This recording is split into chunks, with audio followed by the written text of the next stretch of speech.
Hi friends, welcome back to my channel. నేను మీ వీణాధరి. ఈరోజు vlog ఏంటంటే మా ఇంట్లో ఫిష్ కర్రీ. ఫిష్ కర్రీ ఎలా చేస్తున్నామంటే వితౌట్ చింతపండు పులుసు. అది ఎలా చేద్దామో చూద్దాం. ఫ్రెండ్స్, మా హస్బెండ్ అయితే మార్నింగే ఫిష్ మార్కెట్కి వెళ్ళిపోయాడండి. ఇది చింతల్లో ఉన్న ఫిష్ మార్కెట్. అయితే ఫిష్ మార్కెట్ ఎలా ఉందో చూసేయండి గైస్. ఫ్రెండ్స్, ఇక్కడైతే పీతలు, ఎన్నో రకాల చేపలు, ఇంకా రొయ్యలు చాలా రకాలుగా మనకి దొరుకుతాయండి. నా హస్బెండ్ యూట్యూబర్ అని తెలియకముందు ఆయన రియాక్షన్ చూడండి ఫ్రెండ్స్.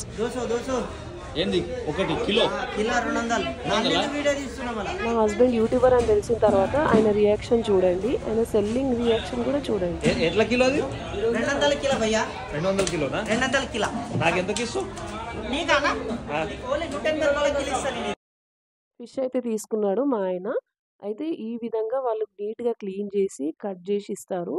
మంచిగా కడుగుతారండి ఫిష్ని.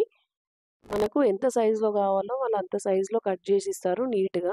మేమైతే నాన్ వెజ్ తీసుకొస్తే ఇంటికి ఈ విధంగా కల్లుప్పుతోని దిష్టి తీస్తాము. కట్ చేసిన ఫిష్ ముక్కలు ఉన్నాయి కదండి, అవి మంచిగా నీట్గా కడుక్కోవాలి వాటర్ వేసుకొని.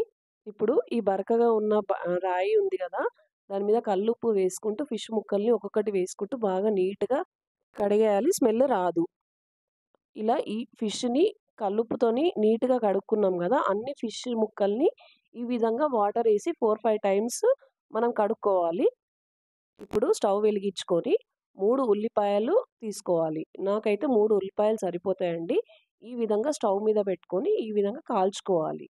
ఇప్పుడు కడుక్కున్న ఫిష్ ముక్కలు ఉన్నాయి కదా, దాంట్లో పసుపు, హాఫ్ టీ స్పూన్ పసుపు, 1 టేబుల్ స్పూన్ కారం, 1 టేబుల్ స్పూన్ ఉప్పు, 1 టేబుల్ స్పూన్ కొబ్బరి పొడి, ఇంకా 1 టేబుల్ స్పూన్ ధనియాల జీలకర్ర పొడి అన్నీ బాగా వేసుకొని కలుపుకోవాలి. ఇప్పుడు జీలకర్ర కచ్చా పచ్చాగా దంచి పక్కన పెట్టుకోవాలి.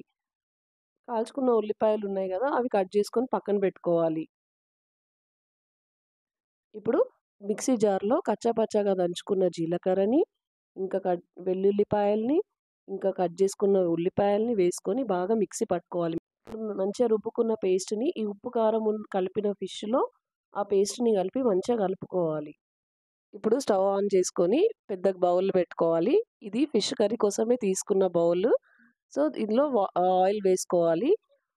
నాకు ఎంత అవసరం ఉందో నాకు అంత ఆయిల్ వేసుకున్నాను. మీకు ఎంత కావాలో అంత ఆయిల్ వేసుకొని మ్యారినేట్ చేసి పెట్టుకున్న ఫిష్ ముక్కల్ని వేసి అన్నీ వేసుకోవాలి. ఫిష్ ముక్కల్ని బాగా మంచిగా ఫ్రై చేయాలి.